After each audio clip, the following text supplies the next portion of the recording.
You're listening to the Packernet Podcast Network.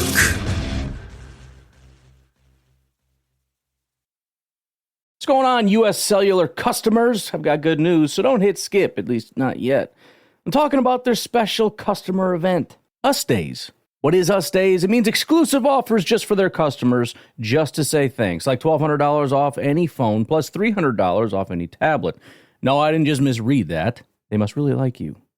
Us Days at U.S. Cellular, exclusive offers just for you, just to say thank you. Right now, U.S. Cellular customers get $1,200 off any phone, plus $300 off any tablet. Terms apply. Before history is written, it's played. Before it's frozen in time, it's fought one shift at a time. Before it's etched in silver, it's carved in ice. What happens next will last forever. The Stanley Cup Final continues. Oilers, Panthers on ABC and ESPN+. Actually, it's the lead play in our offense. We ask our YN or a tight end to open up somewhere between 6 feet and 9 feet, get an isolation with the linebacker.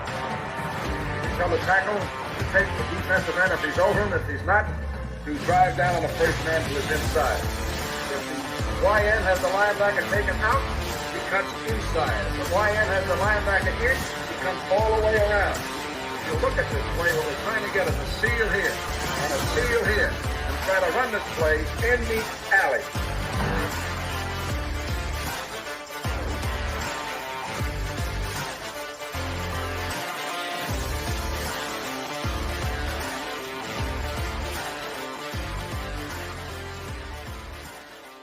All right, what's up, guys? Welcome into Packers Total Access. My name is Clayton. You can check us out on Packernet.com. Find me on Twitter at Packers_access. Email us, PackersTotalAccess@gmail.com. You can text us, 865-658-5824. Join alongside Tim live in Green Bay. We got Jacob in Wisconsin as well. Yeah, this is about to get off the rails already, as Angus McHaggis in the chat says, let's get ready to, you know the thing. So there you go.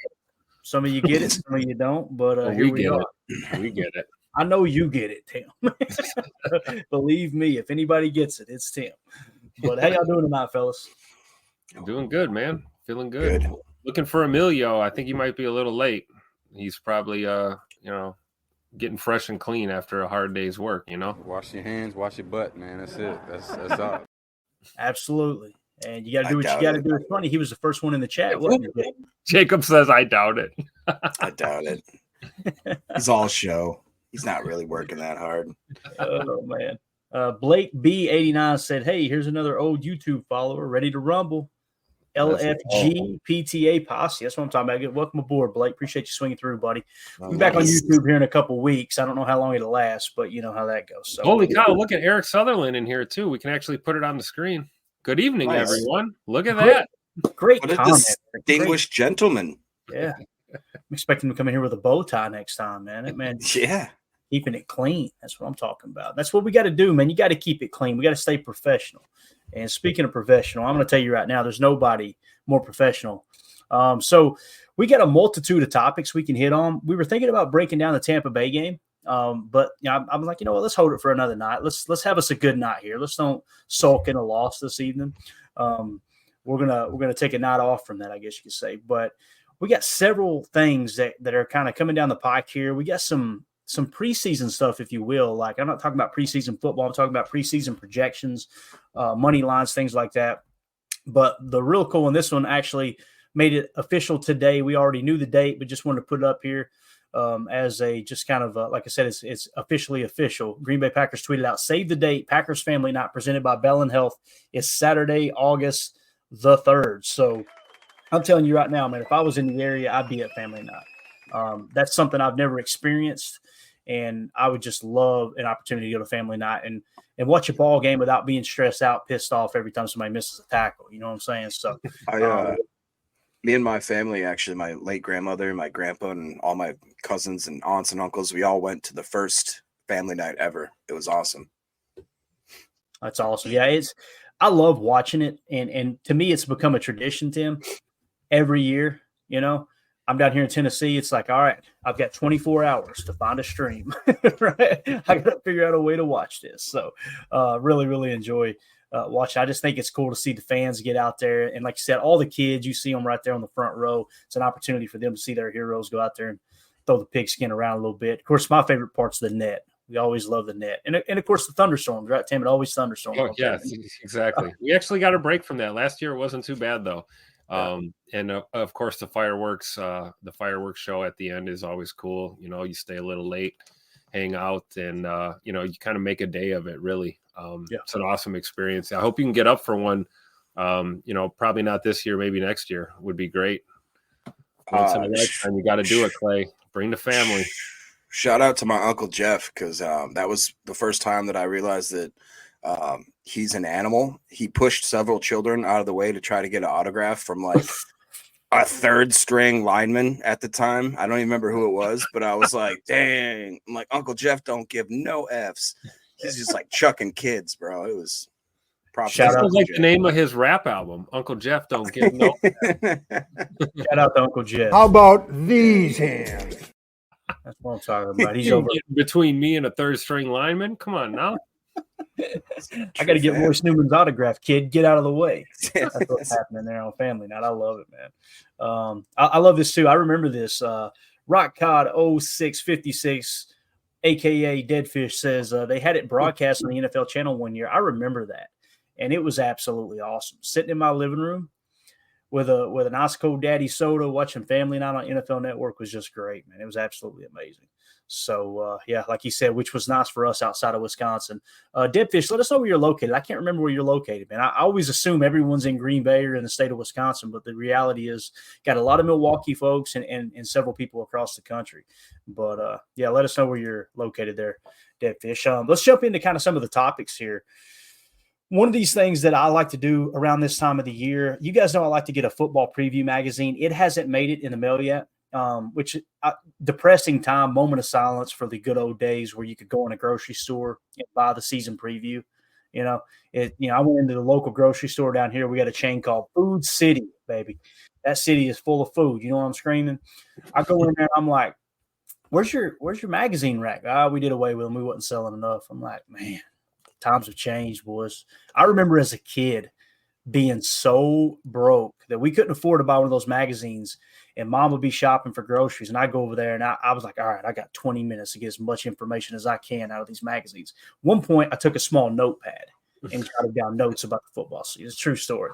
So that tradition is obviously gone away. Not that I would do it now. I can afford to buy the magazine now, okay? So calm down, everyone. I'm not in there stealing information as a grown man, but now you can order them online. So that hasn't arrived yet. But I just love kind of when you get to June and maybe even early July, kind of step back and go, okay, what's this season? What's everybody kind of projecting? And that's really what I wanted the theme of tonight to be. So first of all, let's start with the Packers overview according to PFF. Obviously, last year they finished 9-8. They scored 383 points. That was 12th best in the league as far as scoring offense. Points allowed was 350 points, which was 10th best. So we had a top 10 scoring defense last year. Although if you listen to the fans, you would think it was one of the worst defenses in the history of the Packers. But the overall team grades in 2023, overall 13th. Offensively, they were tied 9th. And this is PFF grades, of course. Defensively, they were 21st. And special teams, they were 26th. Now, the thing that sticks out to me about the defensive grades, first and foremost, them being 21st, think about this. I know it's the coach's job to get the players ready to play, right? We talk about that all the time. That was definitely something that Barry, in my opinion, was not good at doing.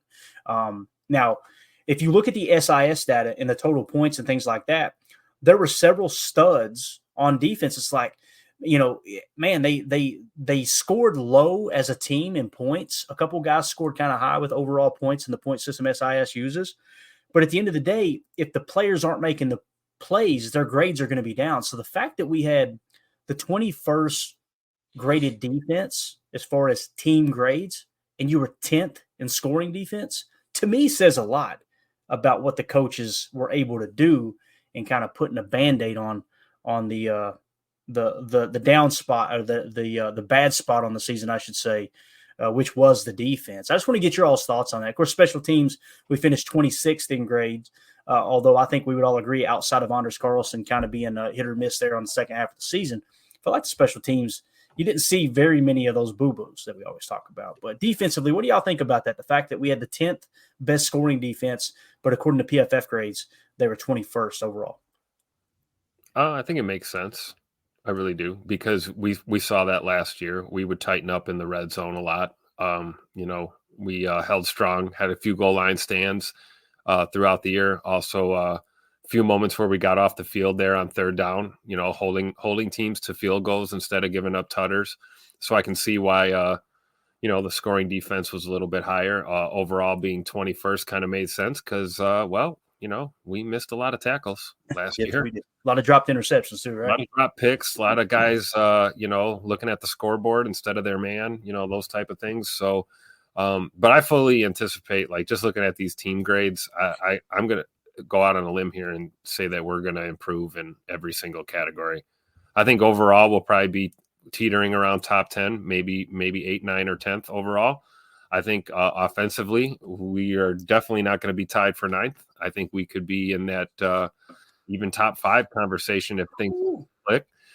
Defense, I've said it before, I'll say it again. I think we could be a top 10, top 5 defense overall. And I think special teams will continue to improve under Rich Bisaccia here in year 3 as the special teams coordinator and assistant head coach. So I think we're going to see improvements across the board this year. Yeah. What about you, Jacob? What do you think, man?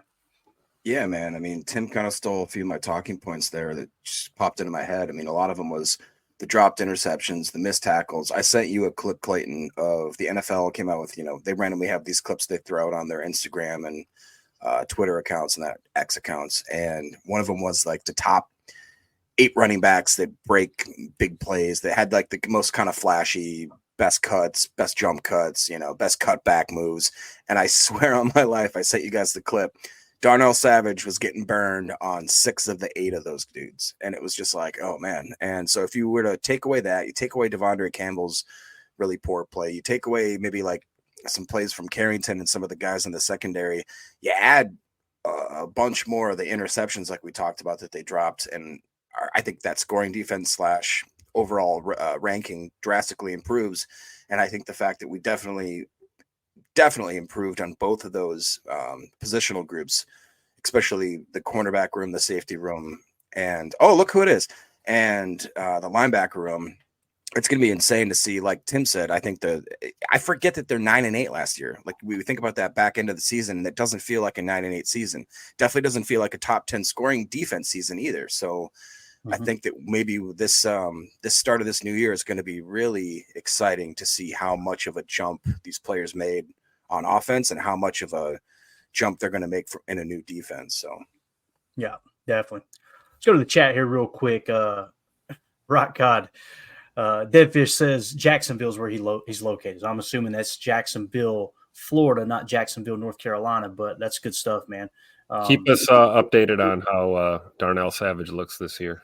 Yeah, just kind of curious. Angus McHaggis, a.k.a. Prince, says... A.k.a. Thug Life Pelosi. He says Heath versus Dubose versus Torre for number 6. And final wide receiver spot on the 53 should be good. You're right, man. That's if I have to pick one of those 3, let's go rapid fire. Don't need a big explanation. Heath. Pick one of those 3. There it is. That's what I was going to say. Malik Heath. Mm-hmm. Let's go. Tim, what do you think, man? Yeah, I mean, Malik Heath is my gut response, but I'm telling you guys right now, he loves DeBose. He loves DeBose. Hey, I'm telling you, this dude is hungry for a spot. You go eat your cornbread. I'm telling you. And you know what's crazy? This is such a good problem to have because, if you're Samori Toure right now, you're looking at these 2 guys breathing down your neck. We could see Samori Toure step up here. And this could be a really interesting battle at camp. This is when it comes to the wide receiver room. This is what I'm looking at the most because I think everyone else, that we've discussed is pretty much a lock. These are the question marks here at the bottom of the depth chart. So This will be a fun battle. Emilio, what do you think, man? Heath, DeBose, or Torre? Who's your guy? Oh, Heath, for sure. He's taking him to the water cooler, without a doubt. We need to create a T-shirt that's just got Malik Heath silhouette and it says "to the water cooler." That would be awesome. We need to do that. So, got to make that happen. Amelia, what are you doing over? Are you doing your taxes right now? What are you doing? Yeah, dude, busy. I'm always busy. You're late if you're doing your taxes, Amelia. You about to do some time if you're doing your taxes right now, my man. You know what I'm saying? Amelia doesn't pay taxes. If we were on YouTube, that's where we'd have to say allegedly, but we're on Rumble. Right. Good to go. All right, we can actually joke about things on this platform. But hey, real quick, speaking of that, we got 60 live on Rumble and just over that on Twitter/X. So if you guys could the like would help, but honestly, sharing this now is going to help way more because people just aren't used to Rumble and watching stuff on X as much as they are with YouTube. But YouTube, as soon as we get back on there, guys, I'm pretty sure they're going to kick us off again. So we got to build these other platforms up. So it just is. They have it out for us. Whatever. Love the positive thinking by Jacob. Screw that. Build it up. We cracked 3,400 subs. And I had multiple streamers, YouTubers, whatever you want to call them, reach out to me like, bro, you crushed it last year. Like, y'all killed the numbers. Yeah, we did. Rest in peace. We killed him. Well, you can still go back and check Clayton's tweet. We did break 1 million views, and it's not like they throttled us back to 400K, so it's fine. That makes me so mad. I can't even. Funny how that works, right? But anyway, that's all right. That's neither here nor there. Eric's got it. Coach, come on, please. Don't look at Eric's comment. Coach Lynn says, did y'all see Keisean Nixon on the Kay Adams show talking about Jeff Hafley? I did. I almost pulled the videos in here, but I thought it would be a little bit divisive. Since Coach Lynn brought it up, we could talk about it a little bit. I want to get your all. Have you guys watched it, first of all? Has everyone here seen it? You have not. Okay. Okay, cool. So you're going to get my biased opinion on it then. Tim, did you see it? Bits and pieces. I didn't get to see the whole thing. Okay. So I seen 2 quick clips. And again, you got to kind of be careful when you watch just the clips. Obviously, you need full context. But he said a couple things in there that kind of like made me go like, Keisean, come on, shut up, dude. Like, why are you even, talking like this? So, like, he did say this. Ron Sample pointed it out. He said that he felt like Hafley has small man syndrome. He made that comment. Yeah. Dang. And it wasn't like, yeah, he's got small man. It was like he was complimenting him, and then he just kind of threw that in there. And I'm like, let's don't ruin this. I'm sorry, but Nixon has been making me kind of not happy with the way he interviews. Like, the dude just learns he needs to shut his mouth sometimes. Yeah. I love what a drop, Tim. So he said that, and he also made a comment like he's not cutting Matt LaFleur any slack. Like, and I'm paraphrasing very heavy. Go watch it yourself, okay? But he said something along the lines of Hafley isn't cutting him any slack. He doesn't care what the offense wants. He's just going after the offense. And it was just like, in one interview, it just made me feel, and I could be completely wrong here. I could be reading too deep. I'd like to know if Coach Lynn thinks I'm reading too deep, because he'd probably be the calming influence here in the chat. But it just felt like just a little bit of, I wouldn't say shade, but you just don't get that he respects the coaches as much as you'd like a player. That's him coming off an interview where he said, I wasn't focused on training in the offseason. I was focused on getting my money. Right. It's like, dude, why do you keep saying, like, maybe you just need to shush. Yeah. Well, he does live in Vegas, so you need money to operate out there, guys. Can't. Well, he's related to Snoop D-O-double-G, man. He's got to get that paper. I like Snoop, man. Snoop's a national treasure. I'm just telling you right now. Hey, Snoop's going to be in Milwaukee on Saturday. Snoop doesn't care what anybody thinks. That's what I appreciate about him. Yeah, I love that he partnered up with Martha. He partnered up with Martha Stewart, and now they have like a wine company together.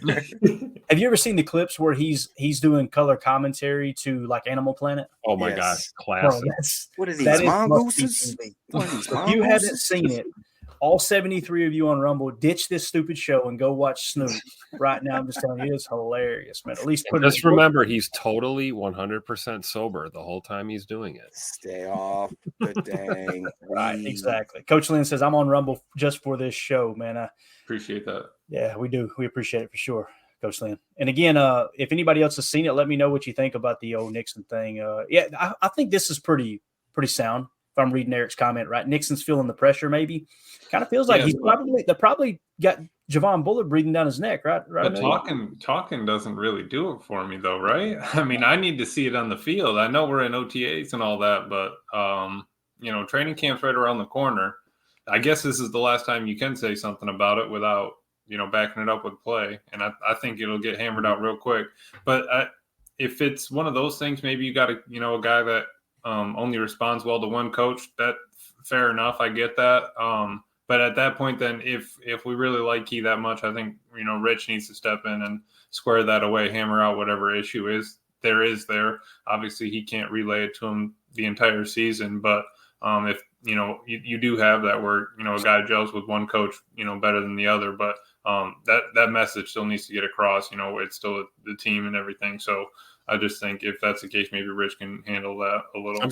I'm sure Rich probably called him after that interview today and was like, "You're an amazing person. You know that, don't you?" You know that. You know that, right? Yeah.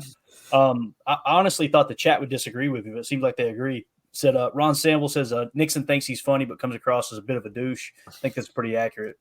I don't know. I'm not a doctor. What's going on, U.S. Cellular customers? I've got good news, so don't hit skip, at least not yet.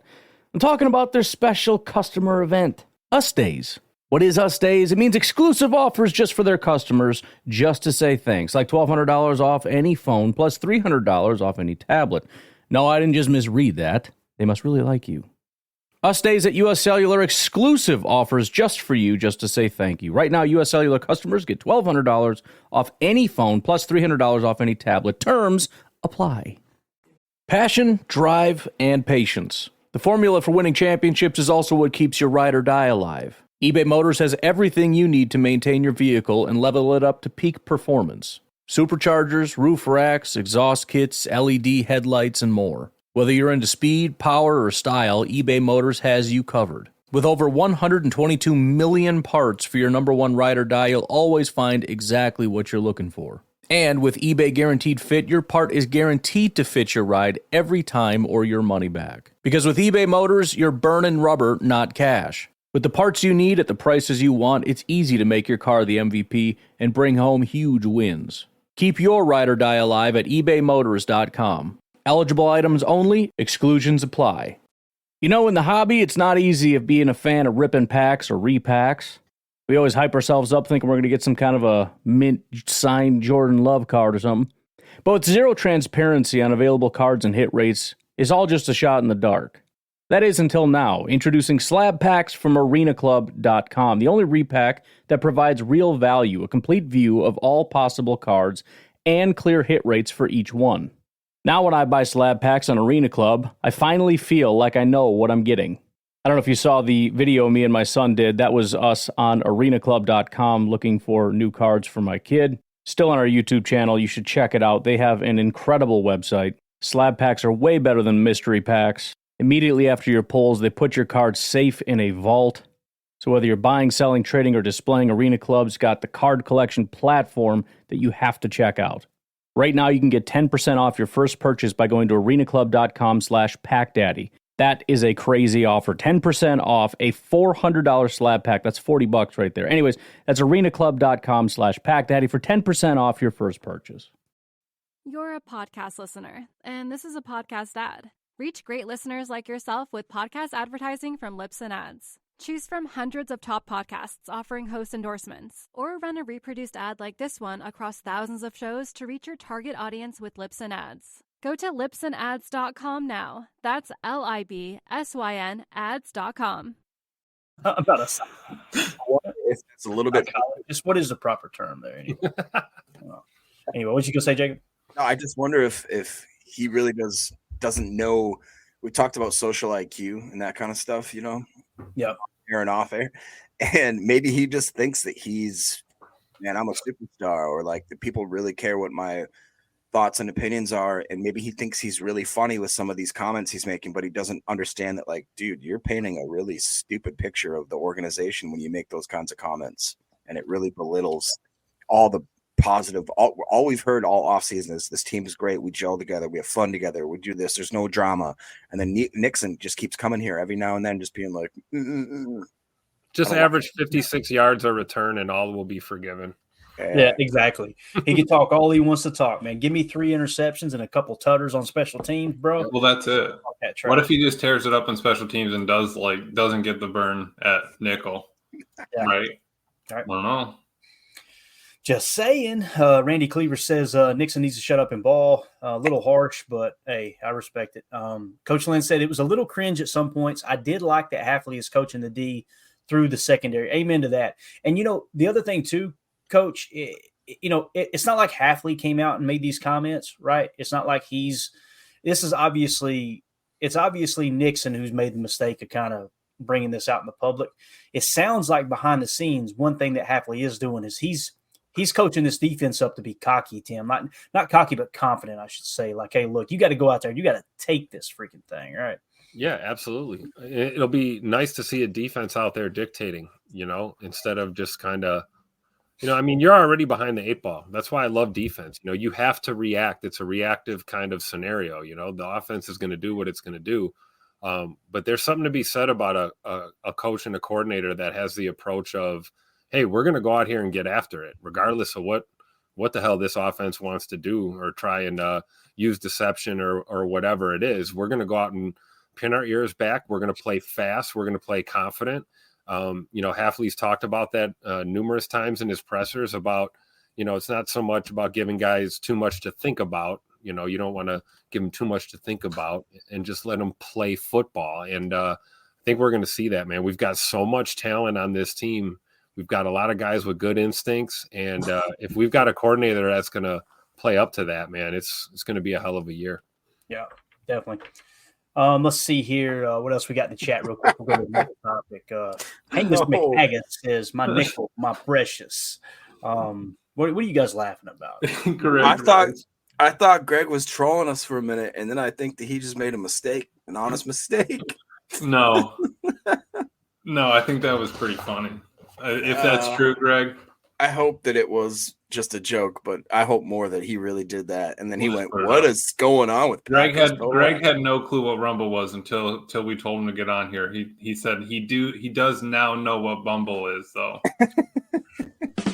I don't want to know what Bumble is, so I try to keep the algae pretty clean, if you know what I mean. You know what I'm saying? Yeah. No, you don't want that app on the phone, Clayton. That's a bad app to have on the phone there. Kind of what I was thinking. So, Greg, true. I have no idea. I don't want to know. Mandy would have you taking garbage out every day of the week if you had Bumble on the phone. It's garbage day tonight. So, it actually is for me too. It really is. It's garbage night. So this is where I come downstairs at about 11:30 after riding the exercise bike, and she goes, "Take it down." I'm like, yes, ma'am. Yeah. Yes, ma'am. Yes, Ava. Things could be a lot worse. I could be a Bears fan. Well, yeah, that's true. Number one Packer fan said, I'm here on Rumble, baby. Now, what the hell is Rumble again? LOL. So, you'll figure it out, man. Who? Greg Rice says 85 pairs of eyeballs and only 14 likes. Come on, Packer fans. Click the thumbs. I love that y'all police yourself. It's freaking awesome, man. So appreciate everybody hanging out with us in here, though. We got a good crowd for what is it, a Monday evening? Not too bad. So let's move on to the next topic here. Just something, like I said, I was combing through. These are projections. It's kind of cool. And I think this is on PFF's website, if I remember correctly, is where I pulled it from. This is showing playoff projections, division title projections, conference championship projections, and Super Bowl projections. Let me get that banner down real quick if I can. Or what's up top here? Bang. Okay, yeah. So win a Super Bowl. So basically, what they do is they break it down into percentages. They show you some key statistics, analytics, whatever, starting quarterback, things like that. So basically, number one is San Francisco 49ers. Obviously, Brock Purdy is their starting quarterback. It shows their remaining schedule. Don't worry about that. That's strength of schedule, their remaining schedule. So in this case, it would actually be the strength of schedule according to PFF for the whole season because they haven't played one game, right? But to make the playoffs, San Francisco, 75% chance they make the playoffs, 54% chance they win the division title. And I can't see, what is that, 19% to win the conference championship, 10% to win the Super Bowl. Kansas City, I won't talk about all the quarterbacks. We'll go rapid fire. Kansas City is a 10% chance to win the Super Bowl, 19% chance to win the conference championship. So obviously the early favorites, according to PFF, is San Francisco and Kansas City to play in the Super Bowl. All right. Baltimore Ravens are third at 7% chance of winning the Super Bowl, 14% chance for a conference championship. Buffalo Bills are 11% chance of a conference championship, 6% chance of winning the Super Bowl. Detroit, 12% conference championship, 6% Super Bowl. Dallas, 10% conference championship, 5% Super Bowl. Hilarious. Philadelphia Eagles, 10% chance of the conference championship, 5% chance of the Super Bowl. Cincinnati, 9% chance for the conference championship, 5% Super Bowl. And then the Green Bay Packers are listed in the non-spot. Obviously, Jordan Love at the helm. They've got the 22nd toughest schedule. So that, on the surface, for what it's worth, that's a good thing, right? To make the playoffs, 54% chance that they make the playoffs, 30% chance that they win the division, 8% chance that they win the conference championship, and then a 4% chance to win the Super Bowl. Thought I'd get your all's thoughts on those numbers there. I think we know how Tim feels about Dallas. Let's start with Emilio on this one. Emilio, what do you think about these numbers, man, as far as the Packers' chances of winning the division, making the playoffs, conference championship, and Super Bowl? Yeah. Well, I think we're in it for making the playoffs there, definitely. But the division, us and Detroit, basically split a thirds. And then conference championship, pretty cool that the North has got 20% of that chance for the Super Bowl. I think that 8% is not bad for us. I'm really fine with these numbers, honestly, from where we were last year. Like you said, 9-8 coming in, or finishing up the year, ending with 10 wins. But I'm not mad at those numbers at all. I really think I would be fine with, 40% chance, 45% chance to win the division. But we'll let it be for now. All right, Jacob, what do you think, bro? I guess a little bit kind of like where am I at here? What Prince said. That's what Prince said. Talking about how Dallas and Philly are both ahead of Green Bay. Head shaker.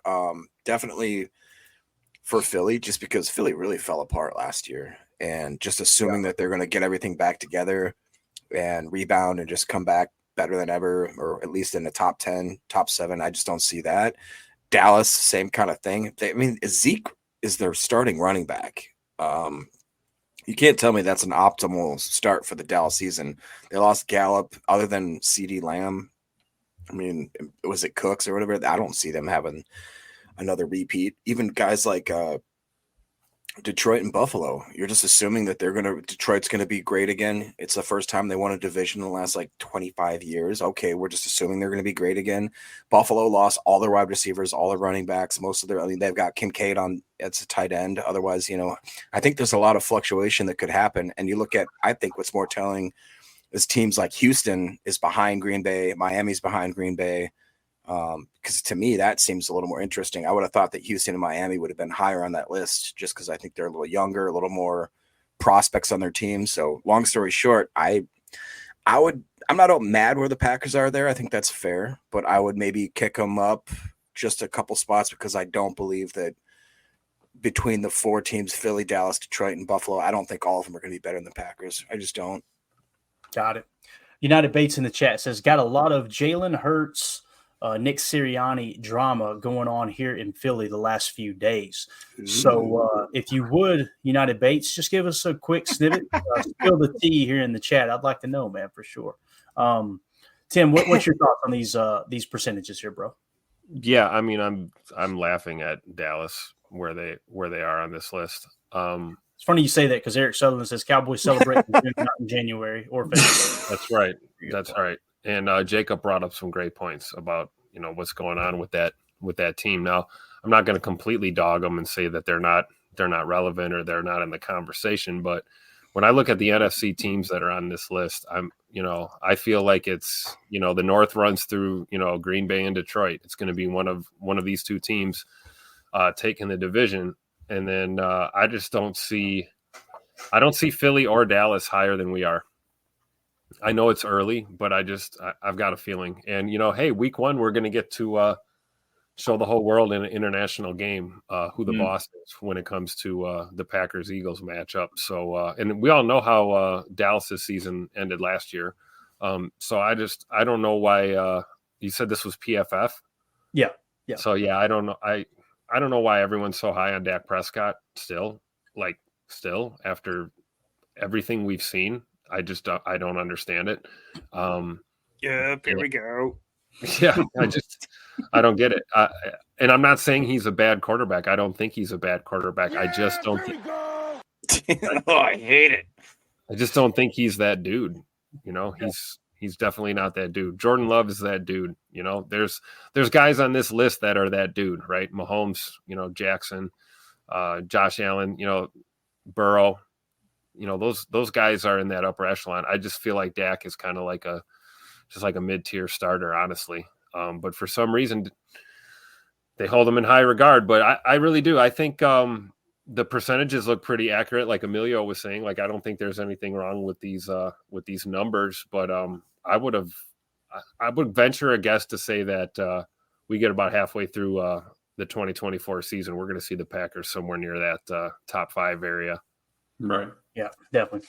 Deadfish in the chat said we got Dallas just where we want them, thinking they're great again. Absolutely. And there's a lot of drama going on down there in Dallas too, guys, like with the contract situations for their, arguably their top 3 guys, right? You got, what is it? It's Dak that's looking for a new contract. You got CD who's refusing to show up. And then you've also got Micah Parsons kind of, he's still got another full year before his contract's up, but he's already going, hey guys, how about throwing me a little bit of that change? So, let's move on now to this is through BetUS. You guys know they're a sponsor of the show. These are their numbers for NFL divisions, NFC North. Okay, so this is the money line, and basically the betting odds for who's going to win the NFC North. They've got Detroit at plus 160, and the Green Bay Packers at plus 200, Chicago Bears at plus 275.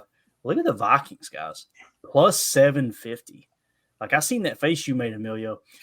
I think they're seeing the camp updates too, or the OTA updates of J.J. McCarthy out there just throwing rocket balls and not in a good way, right? We've seen the clips. It sounds like he's struggling out the gate. Now, they'll obviously march Sam Darnold out there. And, I think Kevin O'Connell's a good quarterback coach. He's a good offensive mind. If anybody can kind of put Darnold together for a decent season, it's probably Kevin O'Connell. But at the same time, they couldn't get it done with Kirk Cousins. They're probably not going to get it done with Sam Darnold or J.J. McCarthy, right? Hope Aaron Jones is ready to carry the ball 500 times a game. And look, I'm not rooting for Aaron Jones to get hurt, but I'm also not going to BS you guys. In the back of my mind, I'm thinking he's probably going to they're going to give him the ball a whole lot. He's going to get banged up quick like we've seen in the past. Mm-hmm. And that's probably going to happen. But I think they learned that Aaron Jones is a lethal weapon and that he can catch the ball out of the backfield almost as well as he can run and cut and just hit those kind of seemingly impossible gaps that he would squirt through. You know what I mean? He was just a little water bug out there.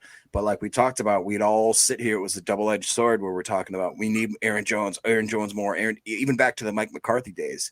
And then the times where we do seem to kind of run him 20 to 25 times a game, even 15 to 20, he doesn't seem like he can, make it through more than 3 or 4 games in a stretch. So, right. Well, Jacob, if we see that at the beginning of the season, through the first quarter, through the first 4 weeks, if Aaron Jones is averaging 20 carries a week, I don't know. I don't know if I'm putting money on him getting through the rest of the season without a hiccup, right? Yeah.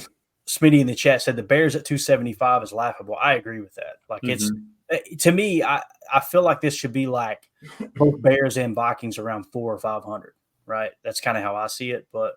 Again, that'll shift.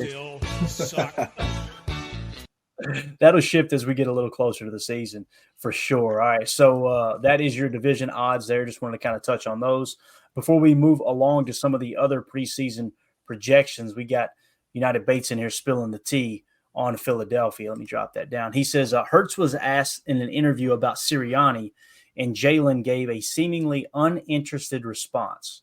I don't want to paraphrase, but doesn't seem like Jalen is a fan of what Sirianni is trying to do. If you guys will remember, and I could be completely off base, Bates, you're probably listening to local sports talk up there in the Philly area, but it seemed like Sirianni's job was safe. He stayed and they shuffled around a lot of the assistant coaches. Like I know they brung in, what's his name? Vic Fangio from Miami, the great, Vic Fangio. They bring him in as the defensive coordinator. And they made some other moves. I think they changed OC as well, but it's like Sirianni was safe. No one else was. And that's how I remember kind of how if I'm remembering correctly, that's how the offseason unfolded for them. He went on to say he gave some other kind of odd responses to other questions too. Never know, though. People may be just reading into it too much. Got it, man. Appreciate it. We'll keep our eye on that, though, and see if anything else kind of emerges for sure. So, all right. So the next thing, Coach of the Year. How many times have we talked about how can Matt LaFleur not get in the running for Coach of the Year, right? So here is the odds according to BetUS for Coach of the Year. So now obviously the website got a little wonky. It got a little bit out of order here, so we'll kind of adjust that. But for Coach of the Year, Jim Harbaugh in the lead at plus 700. Then you've got Raheem Morris at plus 900. Then you've got Coach Matt LaFleur at plus 1,000. So really, really interested to get your all's take on this. Matt LaFleur, as it sits right now, has the third highest odds, I should say, on winning Coach of the Year this year. What do you guys think about it? I don't care who starts either. There's no Shanahan there? Did somebody what? I mean, think about it. He's I'm sure he's on the list. He's much lower. I mean, what would he have to do to win Coach of the Year? Think about that. I mean, he's got a roster full of superstars, right? Like, I mean, they're loaded according to the media. So it's kind of like he is in that place where Matt LaFleur was a few years ago, where it's, well, he's got Aaron Rodgers. He's got Aaron Rodgers, right? That's what everybody was saying. So, yeah, but then he's got to show up with that notion, right? He's got a team full of superstars. You have to make it to divisionals beyond, you got to make it to the conference championship or it's a fail. So that's nice that's not on Matt and Jordan's shoulders at the moment, but they're putting it on, right? They're saying, no, our goal is the Super Bowl. That's where we're getting. So I do like that. And about time we put a little respect on his name, right? He needs it. I think that's what it's going to take for Coach LaFleur to get it. I think we need to win a division title, and then I think we need to win a conference title, at least make it to the big dance. And I think that would have him legitimately in that conversation. But, like you talk about Shanahan, I mean, yeah, Shanahan's going to have to get over the hump and win a Super Bowl. I mean, before he's going to get one, I think. But it's nice to see Tupac LaFleur at the top of the list here finally. Hey, I was just going to say, Clay, can you throw me on the big screen real quick? I wore this shirt just for Tupac LaFleur. Hey. I love it. Yeah, let's go. You ready? Let's go narcissist cam here. Bang. Bang. I love it. Yeah. That's going to get screen grabbed for sure, man. No doubt about it. Let's leave him up there until he gets really uncomfortable. All right. So, again, that's your Coach of the Year odds. Anything else you guys want to add to that conversation there? Right here. Vince Lombardi. They call it coaching, but it is teaching. You do not just tell them it is so, but you show them the reasons why it is so. And you repeat and repeat until they are convinced, until they know. Man, Emilio dropping the knowledge. Can I get a round of applause, man? That was deep. Dude, I really now need we to know read why the you book were late. I need to read the book instead of just the highlights, but yeah.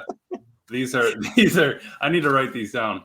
Definitely. Did you hear him, Emilio? Jacob said, now we know why you were late. He was writing that on his arm in Sharpie. Freaking cheating for the test. Oh my gosh, I love it, man. All right. Next one, point spread. Well, first of all, I'm sorry. Let's do this real quick. If you guys are the gambling type, first and foremost, we always put this disclaimer out there. Do not bet a single dime that you can't afford to lose, okay? It should be. Have you ever experienced turbulence on a flight and wondered why? And you can see all the terrain around you. You've got no issue with visibility or anything? No, everything's peachy. Maybe you've sat on the tarmac for hours wondering why your plane isn't moving. Well, we're outside here. They're saying the ramp is closed. They won't let us park because of Air Force One. Listen in on the conversations between pilots and air traffic controllers on the Air Traffic Out of Control podcast. 510 Whiskey declaring an emergency. There's smoke in the cabin. I need to make a landing right now on 31 left. We have the most interesting, wild, and funny ATC recordings you will ever hear. Check out Air Traffic Out of Control wherever you listen to your favorite podcasts.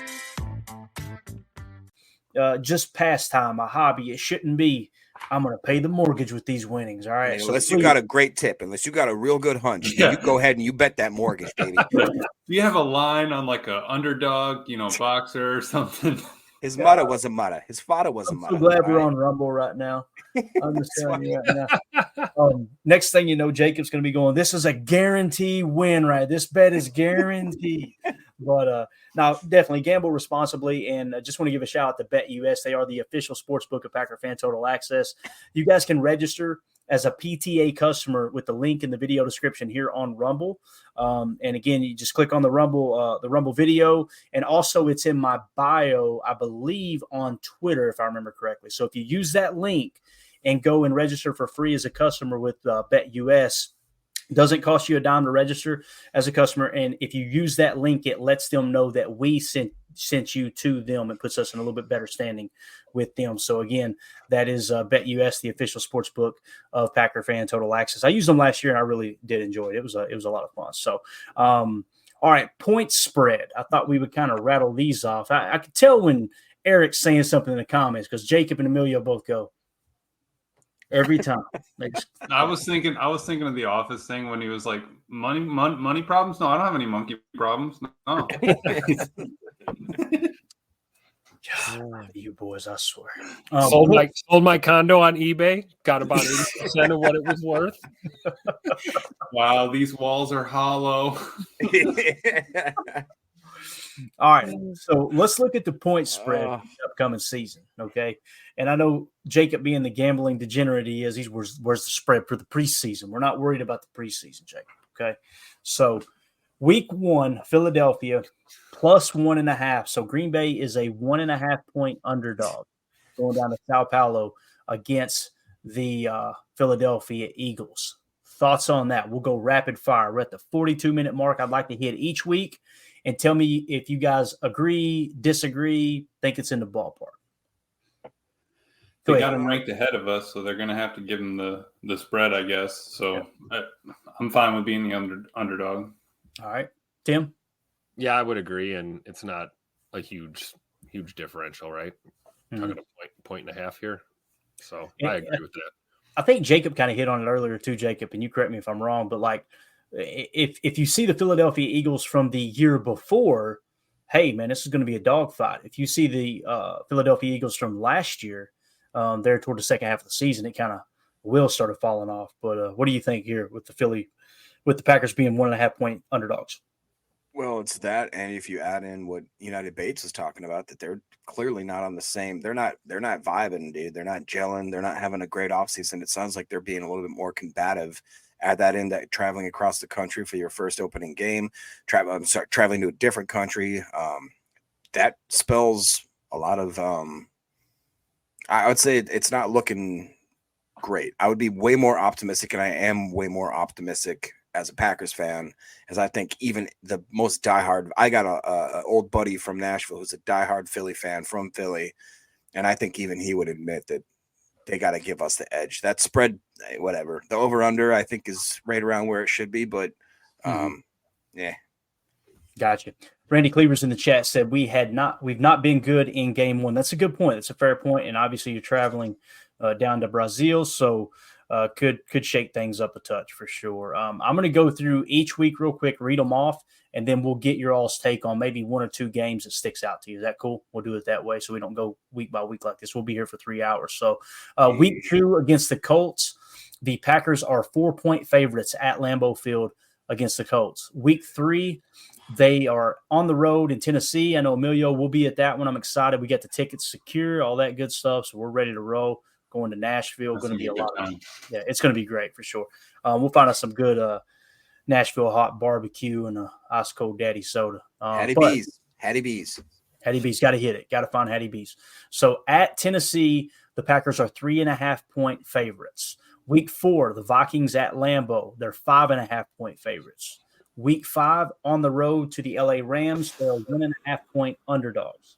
Week 6, the Cardinals at Lambeau, 5-point favorites. Week 7, the Texans at Lambeau, 2.5-point favorites against the Texans. Kind of cool.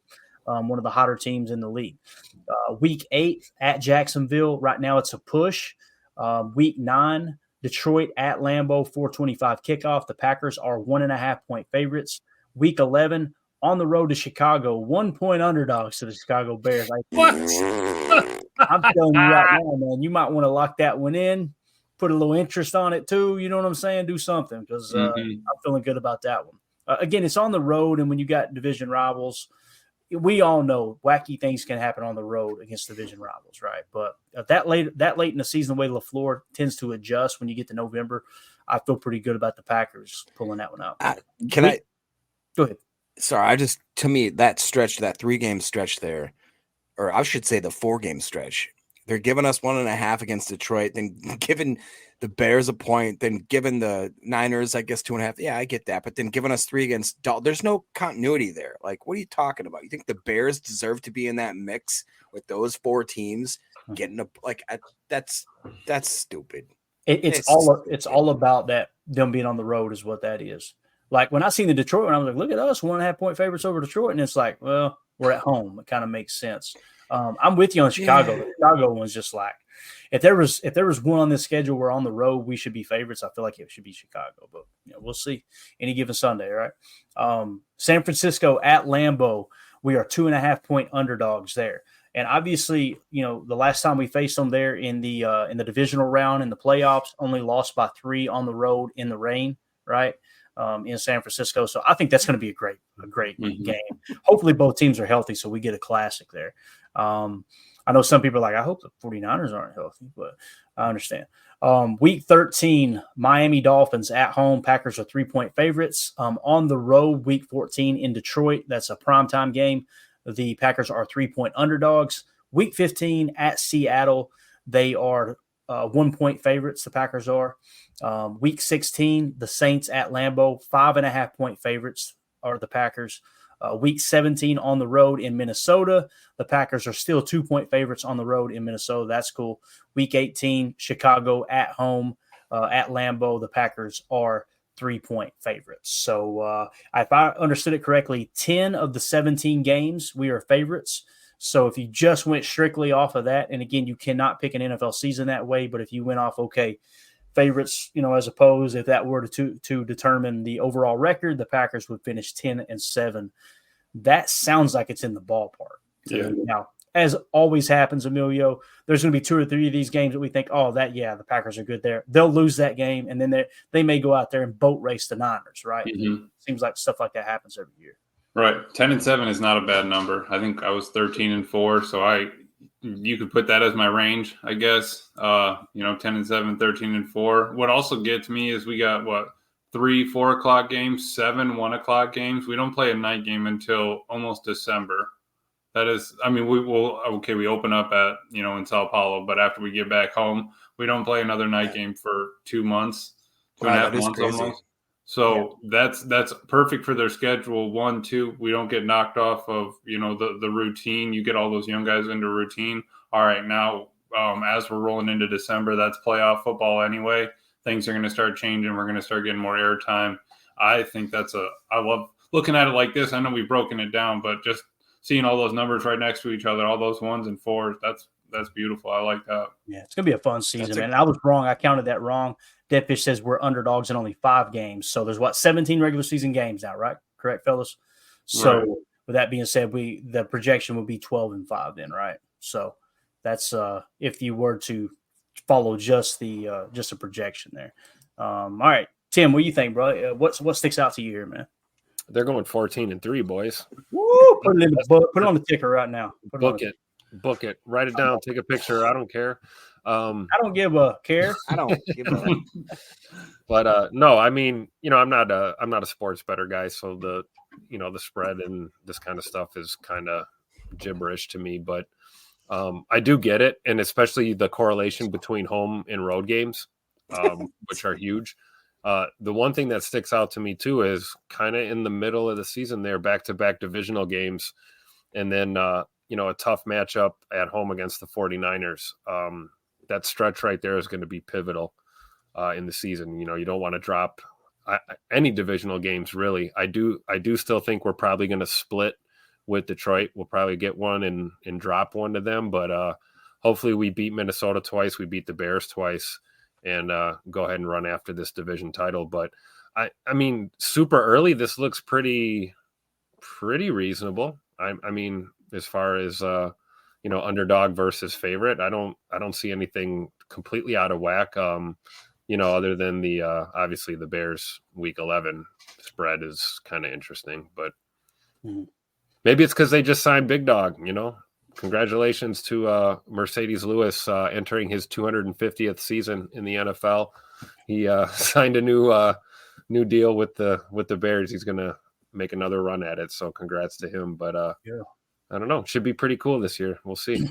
Yeah, Jacob. Yeah, I mean, kind of like Tim said, I think that this is, and we've talked about it before. If we can start the season off pretty strong, which I don't think that there's a reason why we can't finish maybe 6-3 or 7-2 kind of thing in the first half of the season. The back half of the season, I think, is definitely going to be a little more challenging. I mean, you start with week 9 with the Lions, Chicago, San Fran, Miami, Detroit, Seattle, Saints, and then Minnesota and the Bears. But if we get a good start to the season, I think that there's a lot of I just don't see us really taking a step back in any way this year. Like, I really think that we've improved in almost every position group, every scenario, every coaching opportunity. The fact that all of our guys are just so young and so hungry, and we have so much depth that I don't see the Vikings being able to keep up with us. I don't see the Bears being able to take that drastic of a step. I don't see the Detroit Lions being able to maintain that level of greatness that they had, because they had a really good season too last year. I mean, like we talked about, it's the first time they've won the division in basically almost my life. That's crazy. So yeah. Wow. I just think that the Packers, everything right now, it's looking up, baby. Yeah, I mean, I've never seen them win the division, so that was the first time for me. Yeah, but you're like 12 years old. Tim said 14 wins. Book it, right? It's on the ticker if you don't believe it. Amelia, right off the cuff. Amelia, what do you think? How many wins? Just right off the cuff, man. Don't even think. I said 13 earlier. I thought. Jacob? I think I finished with 12 or 11, but even that would be fine. But if we get 13 wins, that means the defense is doing swell, which means that Jacob needs to get a tattoo. So I couldn't be happier.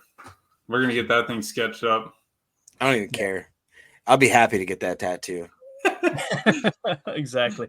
11's what I'm kind of settling in at, and again, I try to give a range typically every year, because a lot of things can go wrong, a lot of things can go right, but to me it feels like 10 to 12 in that range. But man, if they do come out somehow, some way, win 13, that would be how many times now that LaFleur won 13 games, Tim? Would that be the fourth time? Fourth time, I think. Yeah. I think he did it 3 years in a row, didn't he? If I remember right. I believe so. That's crazy. It's absolutely wild. Yeah.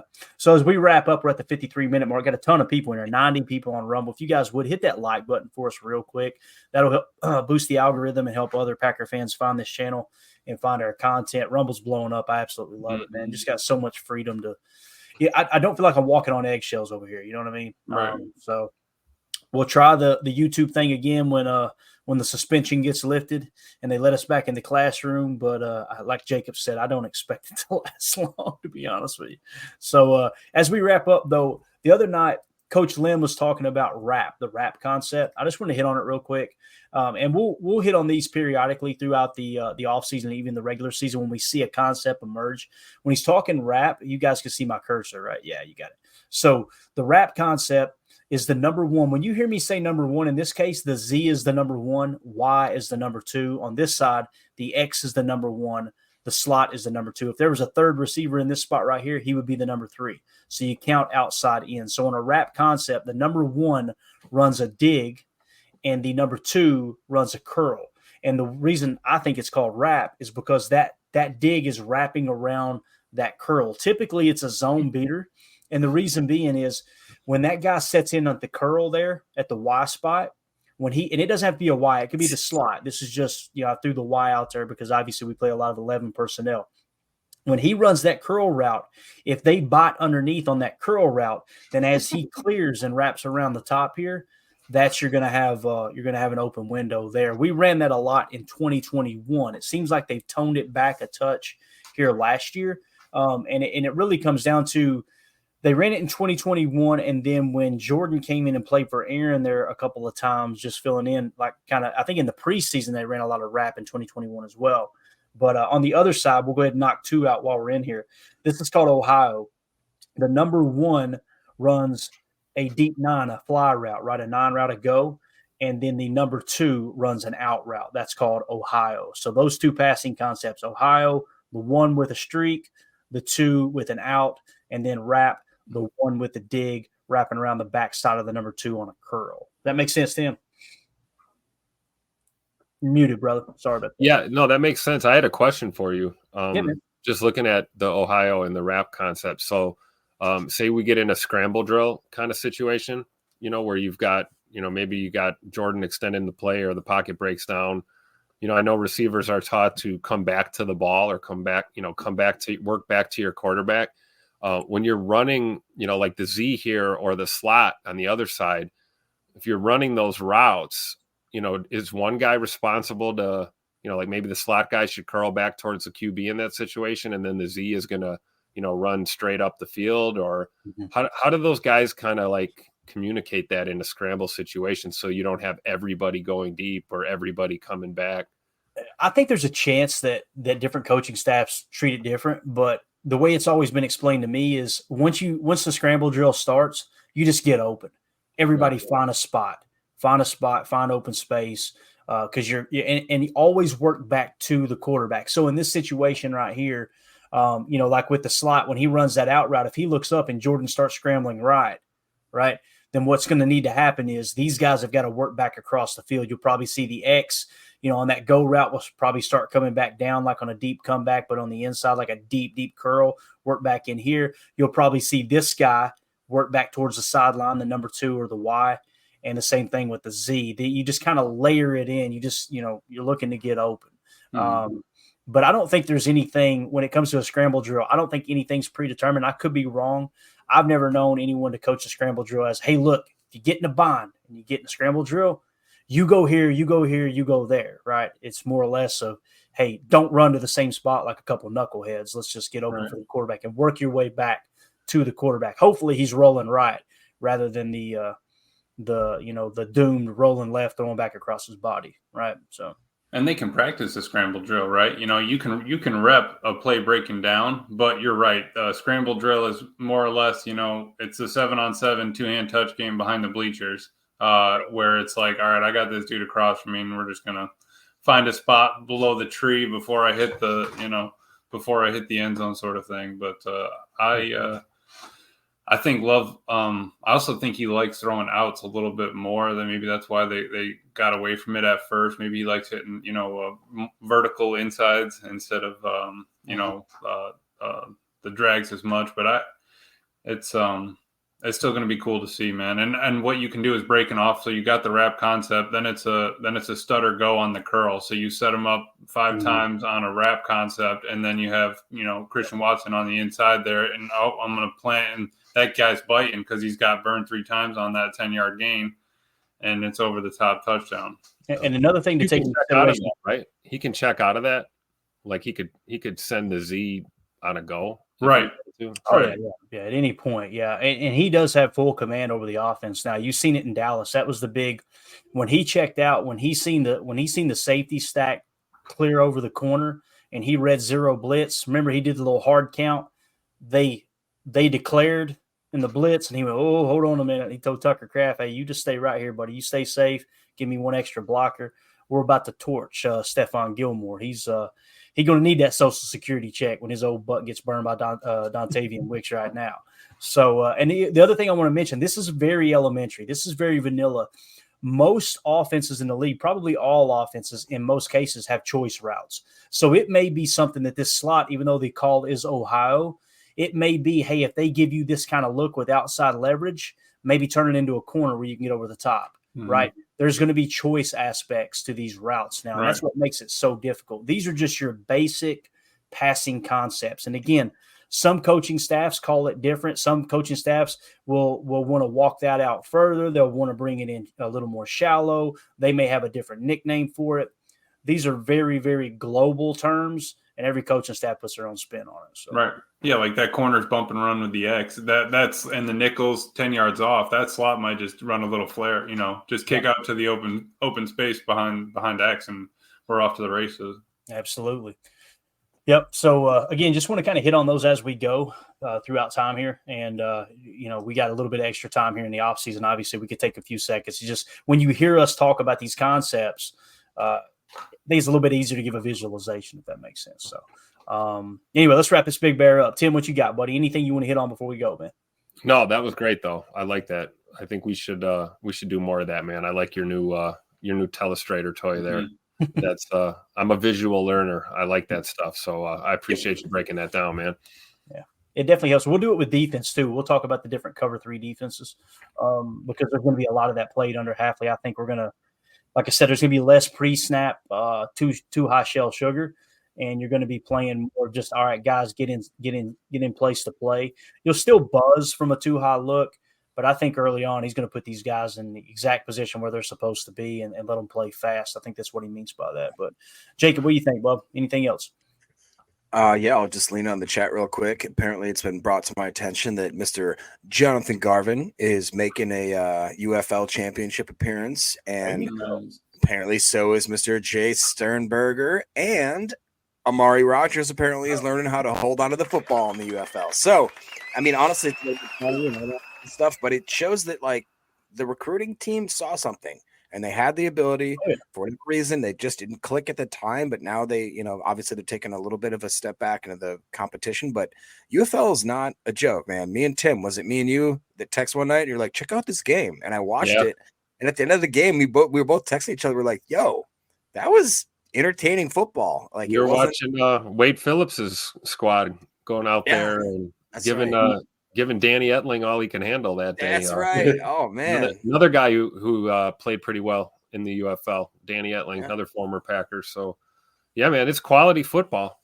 I tell people all the time, I mean, professional is professional. It's not the NFL, but those guys are out there balling, man. It's fun to watch. And it should be, because if you think about it, you watch it, there's minor league basketball. There's definitely minor league baseball that's huge. There's minor league hockey that's huge. Those farm team type stuff. Like, why not for football? Yeah, definitely. That's it. Emilio, you got anything, bro? No, I'm good, man. It was a good talk. All right, good deal, man. Greg Ross says Clayton is our John Madden. Well, I tell you, I miss John Madden, man. It's that one hurt, dude. And out of respect, he not only rambled, but he rumbled and stumbled. I'm telling you, man. You guys, you find yourself chilling late at night, you want something to watch, you get a little bug to watch some football, just go on YouTube and Little try Giants. to find Little Giants. There you go. The annexation of Puerto Rico. You can find some old games called by Pat Summerall and John Madden. I challenge everyone to go on YouTube. You can watch it for free. Football Life Pat Summerall is one hell of a story. It is phenomenal. And just to see how much he and John, they had that brotherly love. Like they leaned on each other so much, and it's such a cool story. My favorite part is that John Madden would say he'd be like, "Yo, this guy eats a lot of pancakes and he can't," and then Pat would be like, "That's a good point, John. Now it's 3rd and down," and he would just play it off. Like it doesn't even say interesting. Like John would go, he going here, you know what he's going, he's going to hell, and he stopped, and Pat would go, very interesting. 3rd and 12. But Pat Summerall is the voice of football. Like he is that voice that it was my childhood just listening to him call games. And what he did so well, I wish every announcer today would take notes on. He was what you call a minimalist. He would let the crowd make the noise. It'd literally be 8 seconds of silence, and he'd go, 1st and 10. And the crowd's going, it's like, you don't need to try to dissect. That's what John Madden was for. Like, okay, after the play, here's what they were trying to do, going back to Pat.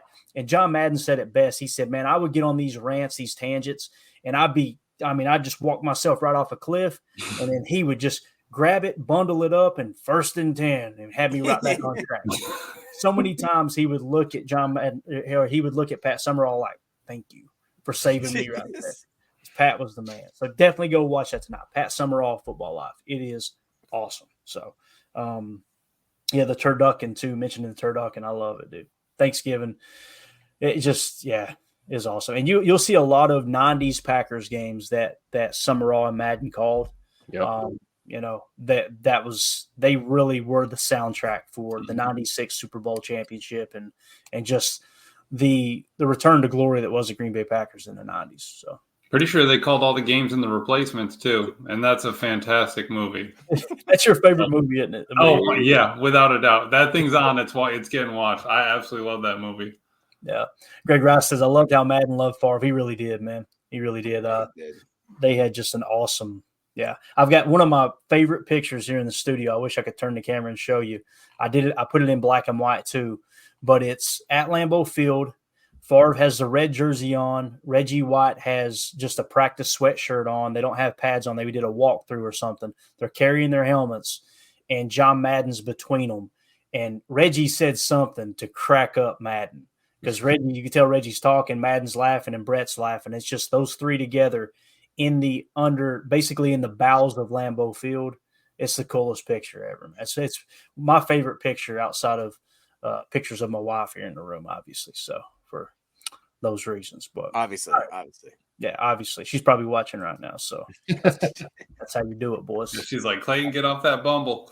Yeah, she's downstairs going, "Cut the BS and take this trash down." You know what night it is. That's what she said. So it came full circle. All right, let's get out of here. Appreciate everybody hanging out with us, man. We had a crowd in here tonight. I think we peaked at like 91, 92 in Rumble. So thank you all for making us a part of your evening here on Monday night. This was a lot of fun. Covered a lot of stuff, and like I said, we're procrastinating. We're going to do the Bucs game here soon. All right, we just got to get ourselves mentally prepared to watch Baker Mayfield turn into Joe Willie Namath there for the so. Tim just took a sip too. I'm telling you. All right, help me out here, Tim. Can you give me a hand? For those of you listening on the pod, thank you for making us a part of your day. As always, let's go out and be the change we want to see in the world. And go Pack, go. The power sweep. Actually, it's the lead play in our offense. We ask our YN or a tight end to open up somewhere between 6 feet and 9 feet. Get an isolation with the linebacker. Tell the tackle to take the defensive end if he's over him. If he's not, to drive down on the first man to his inside. If the YN has the linebacker taken out, he cuts inside. If the YN has the linebacker in, he comes all the way around. If you look at this play, what we're trying to get is a seal here and a seal here, and try to run this play in the alley.